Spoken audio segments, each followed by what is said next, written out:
Welcome to Silver Linings Talk Show. This is our August edition, and we are so happy to have you with us as we have our amazing guest today, Ray Hayes, who is the founder of Pay4Ward, and we're going to learn so much about Pay4Ward and his history and what brought him to this point. So we would love to welcome Ray Hayes to the table. Awesome. Thank you. It's so awesome to have you here. So Thank excited. you. Yes. It's great to be here. I appreciate what you're doing. I want to tell people just a little bit about you before we begin. So just a quick little intro of Ray is he is a Vietnam veteran. He was a radio operator in an infantry unit. And just first, thank you for your service. Thank you. Yeah, Yes. we appreciate everything that you did, but now everything that you're doing. Yes. That's the truly exciting part. Yes, so then you built your life after that, just celebrated 50 years of marriage. Congratulations. Yes. You know, worked in facilities at a local school and retired, and I say that because this is going to be part of a story that you guys are going to hear about, and the founder of Pay4Ward, which is really focused on recreational therapy through sailing for veterans, which is just wonderful. So first and foremost is we would love to know how your life experiences really led you to create Pay4Ward. Well, I was born in Manhattan, and my parents and grandparents owned homes on Lavallette, New Jersey, in a little sandbar island. Very cool. About 100 miles south of New York City. And it was swim in the ocean or go out in the bay. And my grandfather lived next door to the Commodore the Yacht Club. So I became the kid at the yacht club who brought people's boats to the dock, who ferried people out to the boats. Whatever was necessary for to keep my grandfather and his friend happy, because I was staying there. So. I love it. So you just got thrown into, all of a sudden you're just like the man or the kid who's The kid. Yeah, yeah. You know, getting people every day to their boats and back, and nobody drowned, so I was pretty proud of myself. Anyway, so. Then I went into I was always sailing as a kid, and I had a little sunfish and a little lightning, and went around Barnegat Bay, and they had catboat races all the time, and I really loved the little catboats, Herreshoff America catboat especially, and they had like a Herreshoff yawl, a small schooner, a small sloop that I was.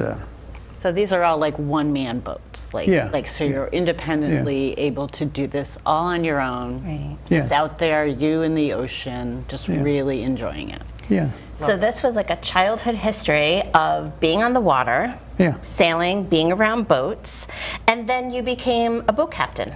Well, I started with this company, Marine Trading International. They built boats in Taiwan and brought them over on decks of freighters, and then we offloaded them in Boston, New York, Baltimore, wherever on the East Coast. The boat was being delivered the closest big harbor, and then we would deliver the boat and then take the trade in and take it back to New Jersey, because it was located in Bay Head, New Jersey, the top of Barnegat Bay, the northernmost part of Barnegat Bay.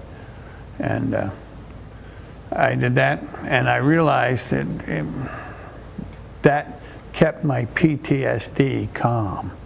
I was able to be out on the water in the quiet and the calm, and it really was, it helped me a lot. So that was post-Vietnam then? Post-Vietnam. So the sailing pre was like your thing, then post-Vietnam you returned to it, and you just found that was your soothing. I could function a lot better on a daily basis if I had a little sailing every now and then to keep myself calm. And I think we all have something, and it's wonderful that you went back to a childhood, maybe passion Yeah. that started from I needed to do it, to then it became something that I really loved. Yeah. And I would love to kind of talk about this experience you had when you worked in the facilities. And that's why I mentioned this to begin with, is because this was a big turning point in Yeah. your life. So can you Oh, tell yeah. us about that story? Well, I'm working as a director of facilities in Westbrook schools, and I have become friendly with, I guess he's not, but the guy, Looking at there was a guy, lovely photos that he brought. There's lots of reference on there. Yeah. there's a guy who was a gym teacher who they went off, we go out on vacation, and he comes back, and I said to him, "What'd you do on your vacation?" And he said, "Oh, outward bound, I went out to Colorado and hiked." And I said, "Phew." And how much it cost? He said, "It didn't cost a dime." I said, "How do you?" And it was you because he was a veteran too, right? Yeah, he was a veteran Yeah. too. He was a combat veteran of Afghanistan. He was a medic. Okay. So he said it was free, and I could apply, and they had sailing, so I applied. Okay, and I got accepted to go on a week sailing.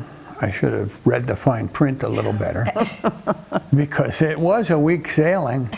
It was in a Liberty ship lifeboat, and it had 11 oars in it. Wow. 5 on each side and 1 to steer, and it was the Liberty ship lifeboat was like 30 feet long, but there were 11 people in this boat, and all the food and water we would drink in northern Maine. Nice. Going cold from, there. Yeah, the water's very cold, because we would have to go. We went to island out in the off. They have some very appropriately named islands: Burnt Island, Mosquito Island, Rock Island. It was The adventures you had to. So you were endure. definitely outward on this Sleeping bound trip.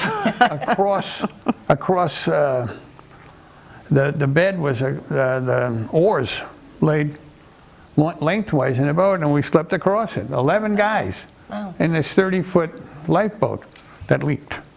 It was wooden. It was a Liberty ship lifeboat, and I couldn't wait to do it again. Nice. The food was horrible. The living accommodations were awful. There were no bathrooms. There was nothing. Okay. But you couldn't wait to do it I couldn't again. wait to do it again, because I found that I related to the guys, and they kind of wanted to ask me, how did I get through it all? Because they all felt like they were struggling, and they are struggling, and That they're still was- struggling. That was something that I found really powerful in this story. In talking with you about it earlier, was that when you were here, you experienced everybody came to you. Yeah. Everybody was asking you questions and trying to talk to you. And then you thought, I want to do it again, and you did. I did in Key West in June. So the hard part of the one in Maine was at 5 o'clock in the morning, we had to jump in the water. And that Maine water at 5 o'clock in the morning, and it's cold. Sure. It's cold at 5 in the Yeah, afternoon. it really doesn't matter. It's cold. It was, but the next one was in Key Largo, Florida, so it was beautiful, We were jumping in the water regardless at 5 in the morning. So how, And the same thing happened. yeah. Yeah, the same People thing happened. started asking you questions and coming to you. Yeah. And then the light bulb. What happened? I decided I didn't need Outward Bound anymore. I could do this more often. I could, and I could do it on an individual basis, because I found it hard to talk to 3 guys at once, because they were all asking me questions and they were all applying it to themselves. That's Because that's it's really all cool. different to everybody. So you could relate to what their struggle was, but be out on the calming influence of the water. Yeah. But you could choose your menu and have better food, right? Oh, yeah, absolutely. You know, I mean, And that's where you could have your influences. You could control the environment. You could control the connection and the And number bring of it people. right to home. Right. And bring it right to home. yeah, sometimes I even bring home with them. You know, there are times where the guy and his wife say they're not getting along. Well, you know, bring your wife and the kid, you know, bring everybody. You know? Oh, is that what's happening in the pictures over there? Yeah, that family, yeah. That's so nice. And as far as I know, they're still together. I haven't seen them in 2 years now, but Great. Can we touch base a little bit on maybe highlighting a couple of photos on your poster that we don't have to show afterwards? So maybe if we started with the poster closest to Lynn. Yeah, you have some great pictures here. you want me to get up and walk over there and No, it's okay. I think Right. Lynn could. I'm not sure which ones. I know we're going to talk point to one, I'll talk about it. Awesome. about what's going on up here. That's a guy who is a Marine, lives in New London. There was a bombing in Beirut where Oh, wow. he was the cook, and he had just walked outside. He walks pretty badly with a limp, but he's getting around. It's good for him. And the one next to it, you know those people. Yes. Yeah. I do. Great picture. And I think also just to note that that's your first boat of Pay4Ward. Yeah, yeah. Yep. It's beautiful, green, and, you know, wooden boat. It was Herreshoff Eagle. Nice. It's a Herreshoff America, and they put a bowsprit on it, Beautiful which is a boat. cat boat. So the mast is all the way up on the bow, but it moved back and put a bowsprit on it. So we had a sloop rig, gaff rigged sloop, and it sailed beautifully. I think it's important, too, to note this quote. PTSD is a normal human reaction to a markedly abnormal life experience. That's so true. It's poignant, but it relates to what you're doing with them as well. This Yeah. is the whole reason why you started this and Yeah. was on this venture of recreational therapy through sailing, was through your own experience of PTSD. Yeah, it's not going away. So I have to deal with it, and I have to, and the best thing to do is to make it positive. Right. So I love how you've spun that, and you're just like, okay, this, it's not a normal life experience to spend your time out on a boat either. That's a special thing. Right. So to be offering that to people who normally would not be able to do that is really amazing. I think so, I think too. that the selection of that is awesome. Tell me about how you try to, like, if someone goes out, you know, on the sail with you, how do you try to set the scene for them? So what should someone expect when they go out on a sail with you through Pay4Ward? It'll be their schedule, Okay. when they want to go, as long as I don't have a VA appointment or the weather is not terrible. True. You know, and the VA is schedule, they change their schedule now and then, you know, to suit themselves. So I have to adjust to it. Sure. There's not much I can do, but that's about the only rules I have. I love this piece that I think is so important for all the viewers to hear, is that when someone sails with you, you said, I don't ask them questions. No, I allow them to take this experience for whatever they want from this experience. If they want to be quiet and just enjoy and have this inner experience, that's what we do. If they want to ask questions or talk, I listen. I love that. And I think that that's so important, because sometimes people are afraid to reach out and do things because they're maybe afraid that they have to talk, or maybe they're afraid that something's going to come up that they just don't want to deal with. And I think that's so important that you value that piece and that you see that piece very clearly. And you provide such a beautiful, like you said, recreational, therapeutic, really way for someone to maybe deal with the anxiety or the PTSD for themselves that day. I'm also totally non-judgmental because I have the same problem. So we can relate. Well, that's the empathy in you. You're providing them a space to just let it unfold as it should, because every sale is not like any other, right? Yeah. Right. Yeah, the only difference in our PTSD is the dirt. Where I it occurred. eat mud, they eat sand. That's all. You know, Yeah. that's the only difference, is the dirt we ate. The feeling is the same. The anxiety is the same. I also loved how you really saw and you said, I am in a unique situation to do this.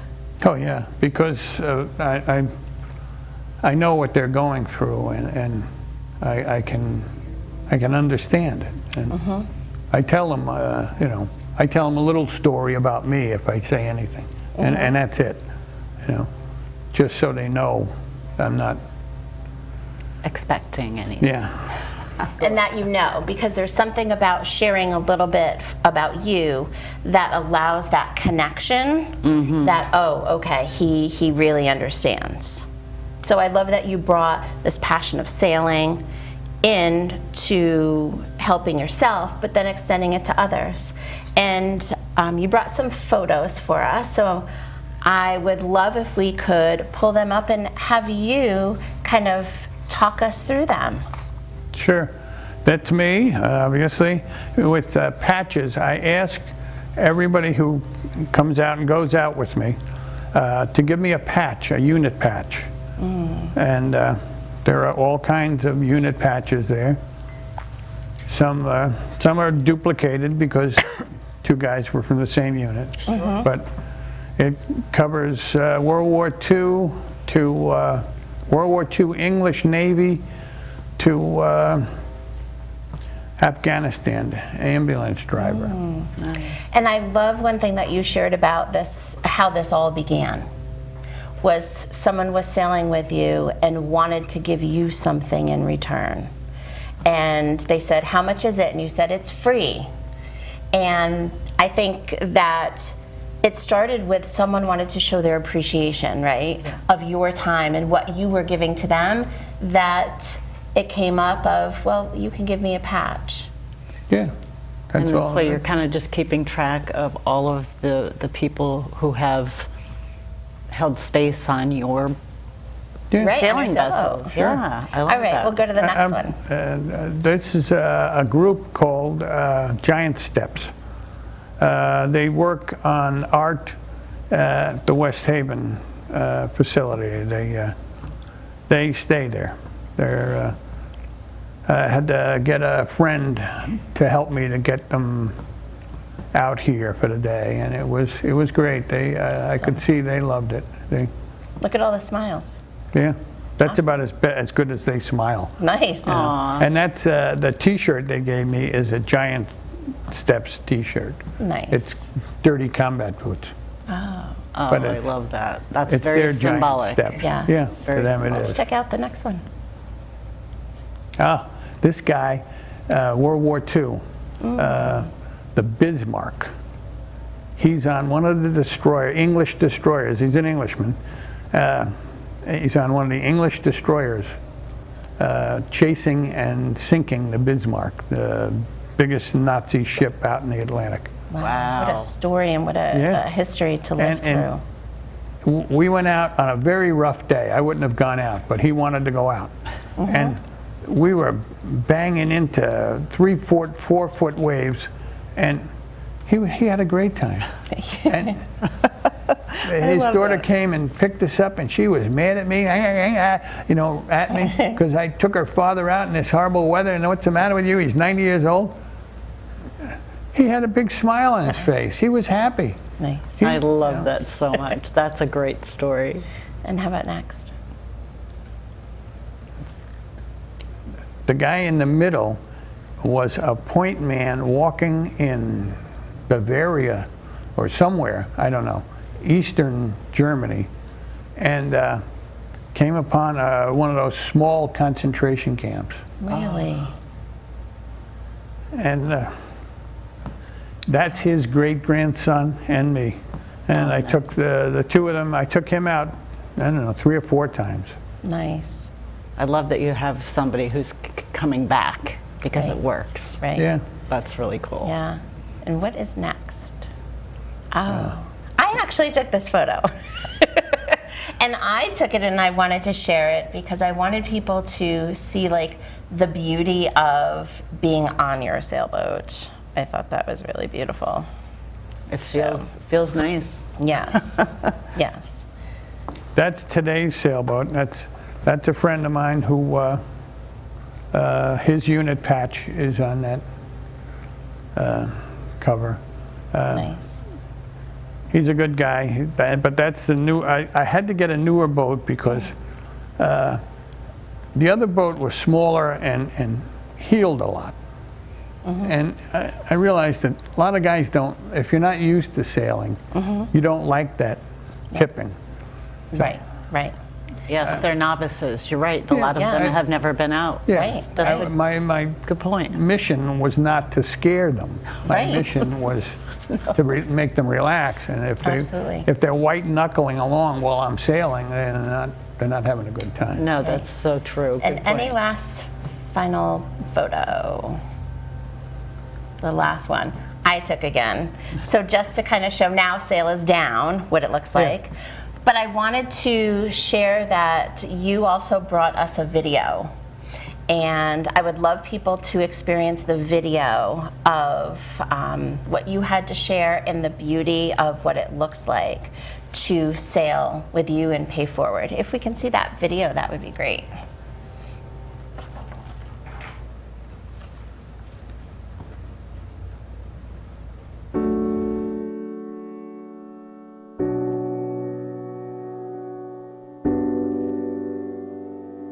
Hey, I'm Ray Hayes.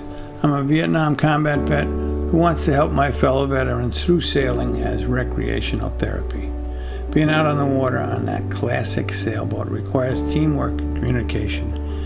It involves shared physical activities, develops camaraderie, builds trust with others, allowing veterans to open up and talk about their experiences if they want to. And for me, finding someone you can trust and talk to is the first step on that long journey home.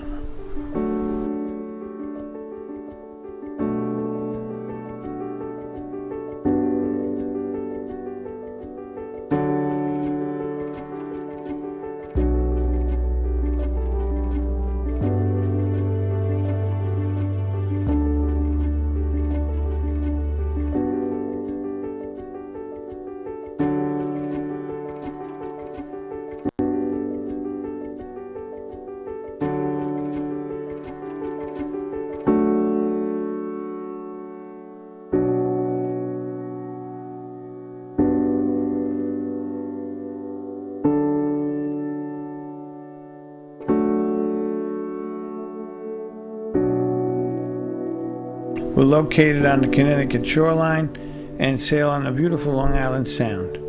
We work to your schedule. You can come by yourself, you can come as a group. You don't need any sailing experience, and there is absolutely no cost to you, thanks to our wonderful supporters. If you're a veteran and want to go for a sail or just learn more about what we do, please get in touch. I'd love to hear from you. Thanks.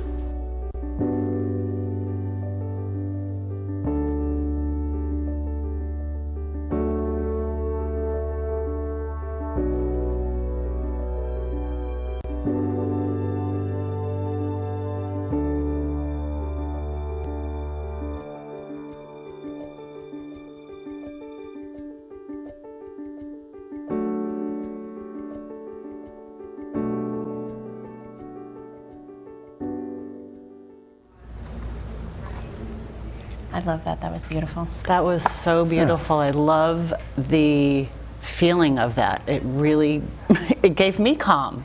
So Yes, I can there's see such how peace. I can see how that would work, and I love how you shared all of your information on there, how people can get in touch with you, how people can work with you. Could you share a little bit about how the Community Foundation has assisted you in, Yes. in Community getting Foundation. started? Yes. They are wonderful people. I was trying, I had formed a company, and I was trying to get it to be a nonprofit, and I would see ads in the paper, if you want to be a nonprofit, come to this meeting, and I would go. And I would sit in the back of the classroom, and somebody would be droning away up there, and I would not get a thing out of it, and I would leave. And I did that 2 or 3 times, and I was getting a little, Disenchanted. Frustrated? yeah. And I walked into what was the community or Citizens Bank, and I. In Middletown on South Main Street, and I went into the basement and walked in, signed up for the meeting, and Thayer Talbot walked up to me and started questioning me about what I was doing, why I was there. She knew more about me than I did by the time the meeting started, and she introduced me to everybody in the place. And they have always just been more than helpful to me. I would not have survived COVID without them. It's wonderful. I love that. Love that. So we love to know that they're a great resource for nonprofits. And any nonprofit. And here's your website. That's it. Yep, Pay4.org. People can go on there, learn more about you. Contact info is going to be at the end of the show about how someone could contact you to schedule a sale. Sure. Absolutely. It has been a pleasure to have you Thank you. Yes. Thank you on both. Silver Linings, Yeah, because you know what? You are a silver lining to many. Yes. So thank you for being here. And this is my silver lining. Aww. So we'll see you all soon.